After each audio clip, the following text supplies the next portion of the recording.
जेन्यू नशे में होती है और घटिया आदमी के हाथ लग जाती है और वो आदमी वीडियो रिकॉर्डिंग ऑन करता है और उसके साथ इंटीमेट होने की कोशिश करता है। वो होश में आती है और इसे किक मारकर विंडो से कूद जाती है और ये शाओ के कमरे में आ गिरती है।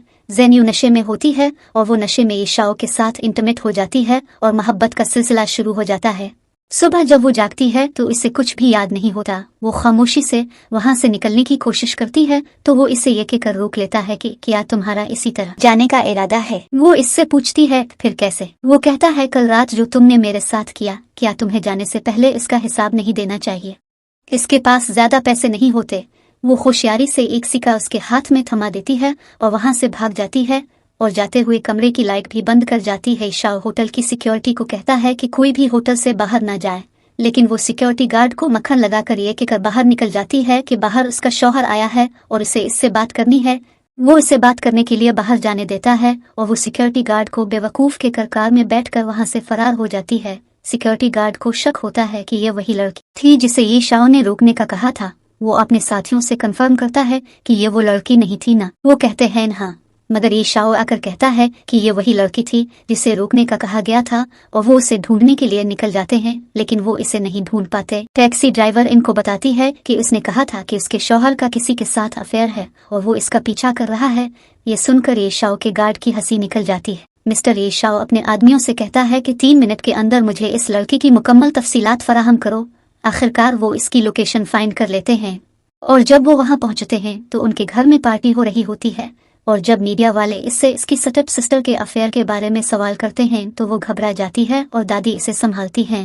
रात को जब वो सो रही होती है तो ये शाओ इसके कमरे में आता है और चेक करता है कि ये वही लड़की है जिसने इसके साथ रात गुजारी थी।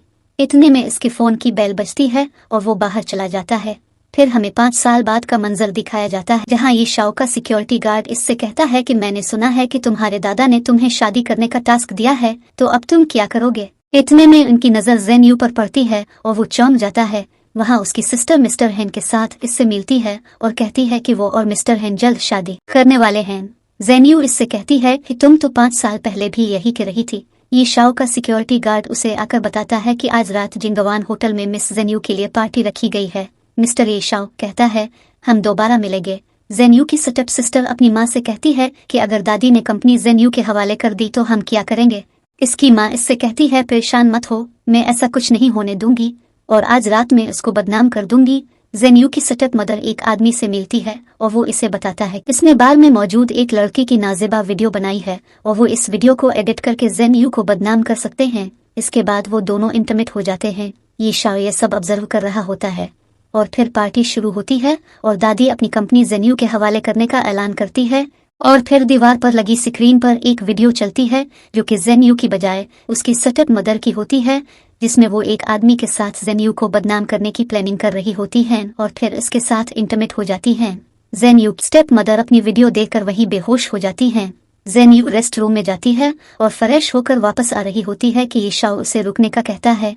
वो इससे कहती है यस सर, क्या कर सकती हूँ मैं आपके लिए? ये शाओ कहता है कि मुझे बीवी की जरूरत है और तुम मुझे सूटेबल लगती हो। वो कहती है सर क्या आप मुझसे मजाक कर रहे हैं? वो कहता है कि मेरी बीवी के लिए ज्यादा खूबसूरत अज़हीन होना जरूरी नहीं और तुम मेरे क्राइटेरिया पर पूरा उतरती हो। वो कहती है लेकिन अब मेरे क्राइटेरिया पर पूरा नहीं उतरते। वो इससे पूछता है तुम्हारा क्राइटेरिया क्या है? वो कहती है लड़का हैंडसम, नरम दिल और नौजवान हो। वो इससे कहता है कल सुबह 9 बजे सिविल अफेयर ब्यूरो में मुझसे मिलना और अगर तुम ना आई तो तुम्हें नुकसान उठाना पड़ेगा। जब वो वहां नहीं पहुंचती तो वो इसे सोते हुए उठाकर गाड़ी में डालकर ले जाता है। वो इससे कहता है कि अगर तुम 3 मिनट में नहीं उठती तो तुम्हारे साथ अच्छा नहीं होगा। 3 मिनट गुजरने के बाद वो इसे किस करने लग जाता है और वो फौरन उठ के बैठ जाती है और इससे पूछती है तुम कौन हो? वो कहता है तो मुझे इतनी जल्दी भूल गई हो। वो सोचती है कि मैं तो घर पर सो रही थी, फिर यहाँ कैसे? और इसे जवाब देती है बूढ़े आदमी, क्या मुझे तुम्हें याद रखने की जरूरत है? वो कहता है तुम मेरे सब्र का इम्तिहान ले रही हो। वो कहती है ये किडनैपिंग है, तुम मेरी इजाजत के बगैर मुझे यहाँ लाए हो। वो कहता है मैं तुम्हें 2 ऑप्शंस देता हूँ, एक मेरे साथ आओ और मुझसे शादी कर लो, दूसरी मैं तुम्हें उठाकर अंदर ले जाता हूँ और तुमसे शादी कर लेता हूँ। मैं घर जाना चाहती हूँ। ये कहकर वो गाड़ी से निकल आती है और देखती है कि इसके पाँव नंगे हैं। वो भागने लगती है तो ये शाओ उसे पकड़ लेता है। वो कहती है बूढ़े आदमी तुम ख्वाब देख रहे हो या मैं ख्वाब देख रही हूँ? वो इसे कमर पर उठाकर चल पड़ता है। वो शोर मचाती है कि मैं तुमसे शादी नहीं करूंगी, मुझे नीचे उतारो। वो इसकी पीठ पर थप्पड़ लगाता है और कहता है खामोश हो जाओ।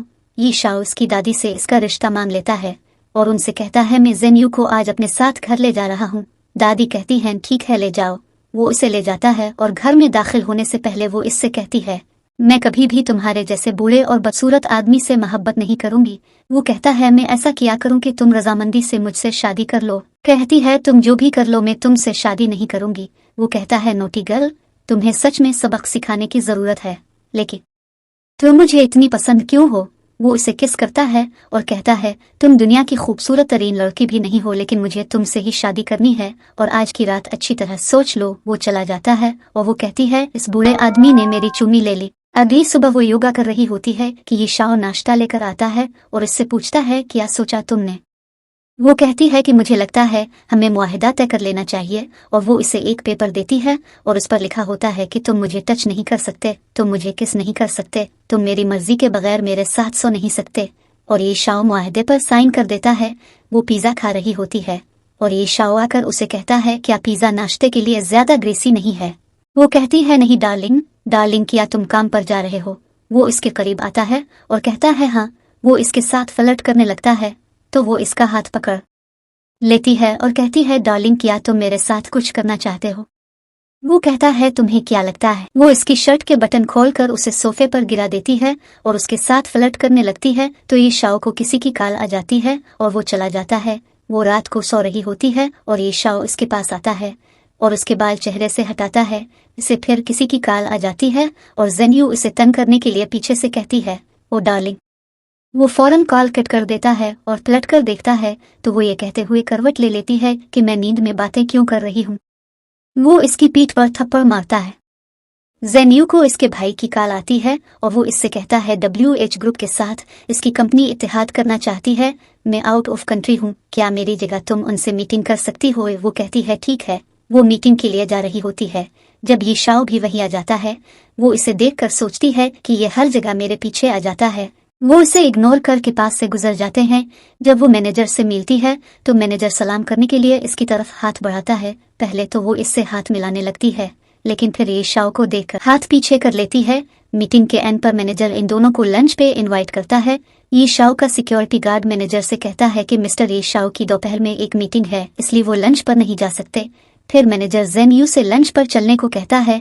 वो जाने लगती है तो ये शाओ कहता है कि मिस ज़ेन्यू की भी आज दोपहर में मीटिंग है। सिक्योरिटी गार्ड मैनेजर से कहता है आओ हम इकट्ठे लंच करते हैं। बाहर आकर ये शाओ ज़ेन्यू से पूछता है क्या तुम बूढ़े आदमी के साथ खाना खाना चाहती हो? वो कहती है वो इतना बूढ़ा भी नहीं है, वो तुमसे थोड़ा सा बड़ा है। वो कहता है तुम्हारी हिम्मत कैसे हुई इसे मुझसे कंपेयर करने की? वो कहती है ऐसा नहीं है, इसका मेरे शौहर से कैसा मुकाबला। वो इससे कहता है कि कल से तुम मेरी कंपनी में आओगी और मेरी पर्सनल सेक्रेटरी के तौर पर काम करोगी और इसे गाड़ी में बिठा कर ले जाता है। अगले मंजर में हमें दिखाया जाता है कि ज़ेन्यू की स्टेप मदर रो रही होती हैं। उनकी बेटी उनसे कहती है माँ रोना बंद करो और जाकर बाबा से मुआफी मान लो, वो आपको माफ कर देंगे। वो कहती हैं कि ये सब ज़ेन्यू की वजह से हुआ है, इसने मुझ पर इल्जाम लगाया है। इनकी बेटी कहती है कि माँ अब तो झूठ बोलना बंद कर दो और वो दिल बर्दाश्ता होकर जहर पीकर मर जाती हैं। दादी ज़ेन्यू को कॉल करके इसकी स्टेप मदर की डेथ के बारे में बताती है। इतने में ईशा आ जाता है और इससे पूछता है किसका फोन था? वो कहती है मेरी दादी का, मुझे कल घर वापस जाना है। वो कहता है क्या मैं तुम्हारे साथ चलो? वो कहती है नहीं डियर, तुम अपने काम पर ध्यान दो। वो उसे जल्दी सो जाने का कहकर चला जाता है। अगले दिन वो दादी के घर जाती है तो इसकी स्टेप सिस्टर इससे कहती है तुम यहाँ क्यों आई हो? ये सब तुम्हारी वजह से हुआ है। वो वहाँ से जाने लगती है तो वो इसे पकड़ लेती है और कहती है तुम कातिल औरत, तुम वापस जाना चाहती हो, मैं तुम्हें ऐसे नहीं जाने दूंगी। वो इससे अपना बाजू छुड़वाती है मगर वो नहीं छोड़ती। दादी आकर उसे थप्पड़ मारकर इससे इसे छुड़वा लेती है। जब ज़ेन्यू बाहर आती है तो इसकी स्टेप सिस्टर इसको रोकती है और कहती है मैं 5 साल पहले भी तुम्हें मरवाना चाहती थी मगर तुम बच गई, मगर अब तुम्हें अपने किए का हिसाब चुकाना होगा। और वो गाड़ी में बैठे गुंडों से कहती है इससे निपटू। वो बाहर आकर उसे पकड़ लेते हैं और ये शाओ के बंदे आकर फौरन इसे बचा लेते हैं। वो ये शाओ को वहाँ देखकर खुश हो जाती है। वो आकर उसे कहता है सॉरी मैंने देर कर दी। वो कहती है नहीं तुमने देर नहीं की। वो इसे लेकर चला जाता है। वो इससे पूछती है क्या मेरी स्टेप मदर की वीडियो तुमने रिलीज की थी? वो इसे कहता है क्या तुम मुझे कसूरवार ठहरा रही हो? वो कहती है नहीं, वो इसी लायक थी। वो ईशाओ की कंपनी में जाती है और इससे कहती है, मिस्टर ईशाओ, मैं तुम्हारे लिए क्या कर सकती हूँ। वो कहता है, 1 कप कॉफी चाहिए मुझे, दूध और चीनी के बगैर। वो कॉफी लाकर उसे पेश करती है। जब वो कॉफी पीने लगता है तो वो आहिस्ता से कहती है, बहुत कड़वी। वो सुन लेता है और पूछता है, क्या कहा तुमने। वो कहती है, मिस्टर ई, तुम्हें गलत फहमी हुई है, मैंने कुछ नहीं कहा। वो खड़ा होकर उसके पास होकर कहता है, बोलो अभी तुमने क्या कहा था। वो इसके करीब होकर कहती है, बहुत कड़वी। वो इसे गर्दन से पकड़कर उसे किस करता है और कहता है, मीठी इस तरह होगी, है ना। वो बलश करती हुई वहां से चली जाती है। अगले मंजर में हमें जेन यू का बेटा दिखाया जाता है। वो इसे कॉल करता है और कहता है, मम्मा आप कहाँ हैं। वो पूछती है, क्या तुम मुझे मिस करते हो। वो कहता है, जेम्स आपको बहुत मिस करता है। वो कहती है, फजूल बातें मत करो, हम सिर्फ दोस्त हैं। वो कहता है, आपका दोस्त ऐसा नहीं समझता। इतनी देर हो गई और अपने मेरे असल बाप को नहीं ढूंढा, तो क्यों ना जेम्स को अब मेरा बाप बना दे। वो कहती है कि तुम इसके सामने ऐसी बात मत करना। जेम्स इससे पूछता है, काम हो गया है क्या। वो कहती है कि अभी मजीद टाइम लगेगा और इससे कहती है, प्लीज बच्चे का ख्याल रखना। जब वो कॉल एंड करती है तो ये शाओ इसके पास आ जाता है और वो इससे पूछती है, तुमने क्या सुना। वो कहता है, तुम्हें क्या लगता है मैंने क्या सुना। वो कहती है, कुछ नहीं। वो कहता है, तुम घर चली जाओ, मुझे कुछ काम है। वो चली जाती है तो मिस्टर ईशाओ अपने आदमी से कहता है, तुमने जेन यू के बारे में मुकम्मल मालूमात हासिल नहीं की, मजीद इन्वेस्टिगेशन करो। वो घर वापस आता है तो इसके पास बैठकर उसके बालों में उंगलियां फेरने लगता है। वो इससे कहती है, हनी तुम आ गए। वो पूछता है, क्या तुम मुझसे कुछ छुपा रही हो। वो कहती है, नहीं। वो कहता है, मैं नहीं चाहता कि मेरा कोई अपना मुझे धोखा दे। अगले दिन ईशाओ को पता चलता है जेन यू का 5 साल का बेटा है। वो खाना लगाती है और ईशाओ को मैसेज करती है, हनी तुम कहाँ हो। वो कहता है, सॉरी मुझे कुछ काम है। फिर इसे जेम्स की कॉल आती है और वो इसे बताता है कि वो लिu चेंग होटल में हैं और वो आकर उनसे मिल ले। वो उनसे मिलने के लिए जा रही होती है और ईशाओ इसका पीछा कर रहा होता है। वो इसे कॉल करता है और कहता है, मुझे कुछ काम है इसलिए मैं घर नहीं आ सकूंगा, तुम क्या कर रही हो। वो झूठ बोलती है कि वो शावर लेने जा रही है और फिर वो सो जाएगी। वो अपने बेटे से मिलती है और जेम्स इसे बुके गिफ्ट करता है। वो बुके बाहर रखकर रूम में दाखिल होती है तो सामने ईशाओ बैठा इसका इंतजार कर रहा होता है। वो इससे पूछती है, तुम वापस क्यों आ गए। वो कहता है, क्या तुमने ये नहीं कहा था कि तुम शावर लेकर रेस्ट करने जा रही हो। क्या बाहर होटल में रेस्ट कर रही थी। वो अनजान बनने का नाटक करती है और कहती है, तुम क्या कह रहे हो, मुझे समझ नहीं आ रही।